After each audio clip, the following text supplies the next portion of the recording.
ನಮಸ್ಕಾರ ಸ್ನೇಹಿತರೆ, ರಂಜು ಸವಿರುಚಿಗೆ ಸ್ವಾಗತ. ಇವತ್ತಿನ ವಿಡಿಯೋದಲ್ಲಿ ತುಂಬಾನೇ ಬೇಗ ಮತ್ತು ಸುಲಭವಾಗಿ ಮಾಡುವಂತಹ ಆನಿಯನ್ ರೈಸ್ ಮಾಡೋದು ಹೇಗೆ ಅಂತ ನೋಡೋಣ.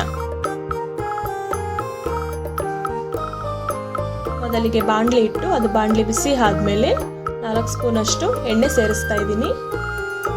ಎಣ್ಣೆ ಬಿಸಿ ಆದ್ಮೇಲೆ ಸ್ವಲ್ಪ ಸಾಸಿವೆ, ಸ್ವಲ್ಪ ಕಡಲೆಬೇಳೆ, ಸ್ವಲ್ಪ ಜೀರಿಗೆ, ಸ್ವಲ್ಪ ಗೋಡಂಬಿ, 1/2 ಸ್ಪೂನ್ ಅಷ್ಟು ಬಿಳಿ ಎಳ್ಳು, 2 ಹಸಿಮೆಣಸಿನಕಾಯಿ,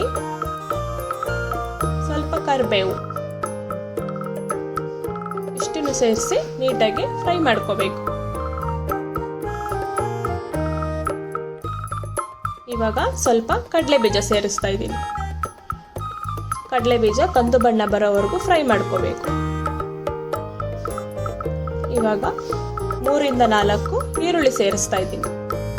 ಆನಿಯನ್ ರೈಸ್ಗೆ ಈರುಳ್ಳಿ ಜಾಸ್ತಿ ಇದ್ರೆ ಟೇಸ್ಟ್ ಆಗಿರುತ್ತೆ. ಈರುಳ್ಳಿ ಮೆತ್ತಗಾಗೋವರೆಗೂ ಫ್ರೈ ಮಾಡ್ಕೋಬೇಕು.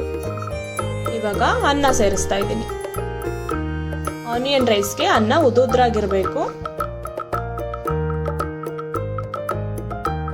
ರುಚಿಗೆ ತಕ್ಕಷ್ಟು ಉಪ್ಪು,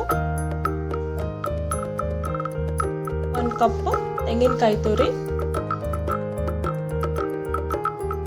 1/2 ಸ್ಪೂನ್ ಅಷ್ಟು ಅರಿಶಿನ, 1/2 ಸ್ಪೂನ್ ಅಷ್ಟು ಚಿಲ್ಲಿ ಪೌಡರ್, 1/2 ಸ್ಪೂನ್ ಅಷ್ಟು ಗರಂ ಮಸಾಲ, 1/2 ಸ್ಪೂನ್ ಅಷ್ಟು ಧನಿಯಾ ಪುಡಿ ಇಷ್ಟನ್ನು ಸೇರಿಸಿ ನೀಟಾಗಿ ಫ್ರೈ ಮಾಡ್ಕೋಬೇಕು. 5 ರಿಂದ 10 ನಿಮಿಷಗಳ ಕಾಲ ಫ್ರೈ ಮಾಡ್ಕೋಬೇಕಾಗುತ್ತೆ.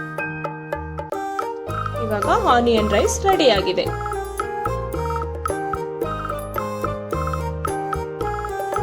ದಯವಿಟ್ಟು ನಮ್ಮ ಚಾನೆಲ್ನ ಸಬ್ಸ್ಕ್ರೈಬ್ ಆಗೋದನ್ನ ಮರಿಬೇಡಿ.